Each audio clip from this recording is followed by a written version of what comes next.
Kitab kuno mencatat sebelum kerajaan yang ada di Jawa, dahulu ada kerajaan yang konon terbentuk sebelum tahun Masehi. Kerajaan ini berlokasi di daerah Singosari, Malang dan konon menjadi bagian dari sejarah awal mula Pulau Jawa diisi manusia pada tahun 100 sebelum Masehi, SM.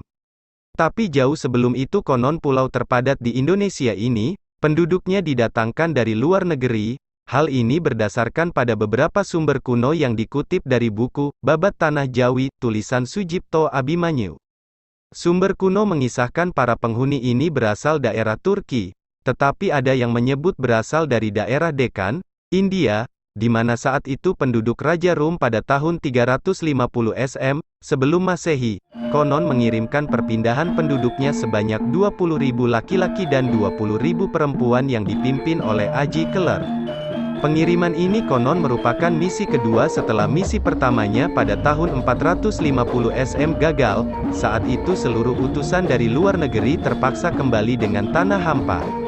Saat misi kedua pengiriman kedua itulah, Pulau Jawa saat itu konon bernama Nusa Kendang ditemukan sebagai pulau yang tertutupi hutan dan dihuni oleh berbagai jenis binatang buas dan tanahnya datar, ditumbuhi tanaman yang dinamai Jawi.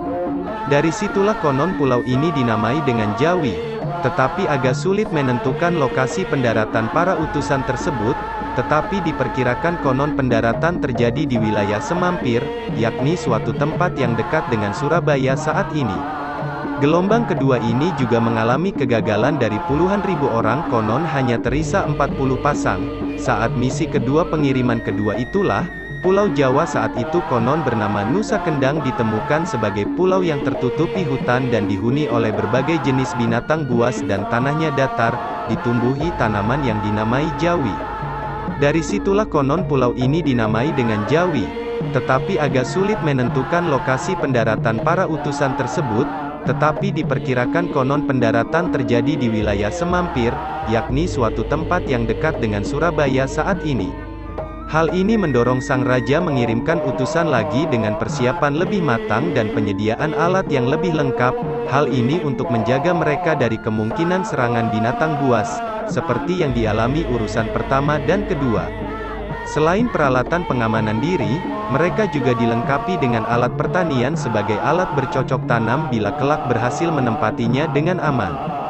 Sementara itu, untuk mencegah orang-orang tidak melarikan diri maka diangkatlah seorang pemimpin dari kalangan mereka, yaitu Raja Kana.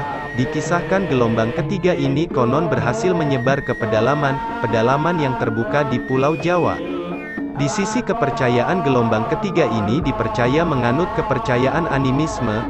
Sejarah juga mencatat konon pada 100 SM, terjadi perpindahan penduduk yang terdiri dari kaum Hindu Waisya. Mereka adalah para petani dan pedagang yang karena permasalahan keyakinan, kemudian mereka meninggalkan India. Warga pindahan kelompok keempat inilah kemudian menetap di daerah Pasuruan dan Probolinggo. Kemudian mereka secara perlahan membuat koloni di bagian selatan Pulau Jawa, yang pusatnya terletak di Singosari. Ketika di Singosari, siapa yang memimpin memang tidak jelas, tetapi ada naskah yang menyatakan adanya ratu yang memegang kekuasaan di daerah Kedi, namanya Nyai Kedi. Singgasana kerajaannya berada di Kediri. Pada tahun 900 Masehi, keturunan Hindu, Waisya dimasukkan dalam kerajaan Mendang yang juga dinamakan Kamulan. Nama lain Mendang adalah Medang, dan Kamulan adalah Ngastina atau Gajah Huia.